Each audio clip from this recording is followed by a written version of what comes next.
ప్రకృతి రమణీయం, కన్నుల సోయగం, దట్టమైన మేఘాలు, కమ్ముకున్న మంచు శిఖరాలు, మేఘాన్ని ముద్దాడే కొండలు. ఇవన్నీ చూడాలంటే కొడైకెనాలో, కున్నుమనాలో వెళ్ళాలి. కానీ ఇప్పుడు అవసరం లేదు. ఈ వార్తలో చెప్పబోయే మేఘాల స్పాట్కి వెళ్తే ప్రకృతి ప్రేమికులు బరువెక్కిన హృదయం ఉబ్బితబ్బిపై ఆనందంతో పరవశించిపోతారు.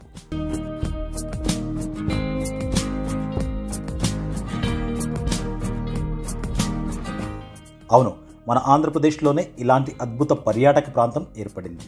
అదే విశాఖ టూరిజంలో కొత్త టూరిస్ట్ స్పాట్గా, ప్రకృతి ప్రేమికుల మనసు దోచేస్తూ ది బెస్ట్ స్పాట్గా పేరొందిన వంజంగి కొండలు. ఇక్కడ పచ్చని గిరులను తాకుతూ శ్వేతవర్ణ మేఘాలు పయనించే అద్భుతమైన దృశ్యాలు ప్రకృతి ప్రేమికుల మనసును కట్టేస్తున్నాయి. ఈ అందాలను తిలకించి టూరిస్టులు ఆనందంతో తన్మయం చెందుతున్నారు. దేవలోకం భువికి దిగివచ్చిందా అన్నట్టుగా మంచు మేఘాలు కనువిందు చేస్తున్నాయి. పాల నురుగు లాంటి మంచు మేఘాల మధ్య విహరిస్తూ ఆనందిస్తారు పర్యాటకులు. అల్లూరి సీతారామరాజు జిల్లా పాడేరు మండలంలోని గ్రామమే వంజంగి. ఇది ప్రకృతి అందాలకు కేరాఫ్ అనే చెప్పాలి. కొద్ది సంవత్సరాల క్రితమే ఈ ప్రాంతం వెలుగులోకి వచ్చింది. ఇక్కడ గిరిశిఖరాలను తాకుతూ ప్రవహించే మంచు అందాలు చూపులను కట్టిపడేస్తాయి. ఈ వంజంగి హిల్స్ పై సూర్యోదయం చూడటానికి రెండు కళ్ళు చాలవు. నిజంగా మీరు చూస్తే వావ్ అనకుండా ఉండలేరు. అందుకే దీనిని స్థానికులు మేఘాల కొండ అని పిలుస్తారు. ఆంధ్ర కాశ్మీర్గా పిలిచే లంబసింగికి కొన్ని కిలోమీటర్ దూరంలోనే ఈ ఫేమస్ స్పాట్ ఉంది. అంతేకాకుండా ఫేమస్ వాటర్ ఫాల్ అయిన కొత్తపల్లి జలపాతం కూడా దీని దగ్గరలోనే ఉంది.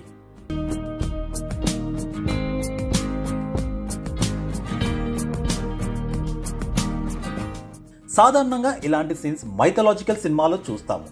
నారదుడు తంబూరా వాయిస్తూ పాలకడలిలో శేషతల్పంపై విష్ణుమూర్తి పొబలించిన సీన్స్ ఇలాంటి మేఘాల్లో షూట్ చేసినట్టు పెట్టి అదరహో అనిపిస్తారు.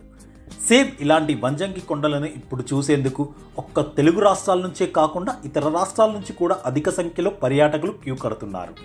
మరీ ముఖ్యంగా శీతాకాలంలో సందర్శకుల తాకిడి వంజంగి కొండలకు ఎక్కువగా ఉంటుంది. పర్యాటకులందరూ పాడేరులో బస చేసి వేకువజామున వంజంగి మేఘాల కొండలను చూసేందుకు బయలుదేరుతారు.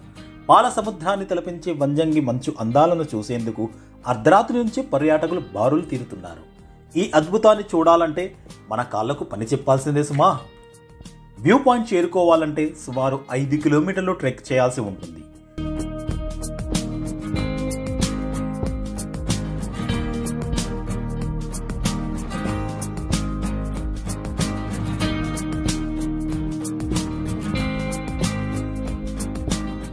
అంతేకాకుండా ఇక్కడ స్టే చేయడానికి రిసార్ట్స్ కూడా ఉన్నాయి.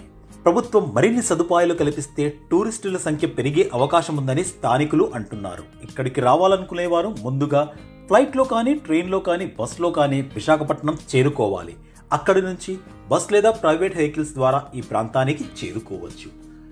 మరెందుకు ఆలస్యం? ఈ ప్రకృతి అందాలను తిలకించేందుకు మీరు కూడా సమాయత్తం అయిపోయింది.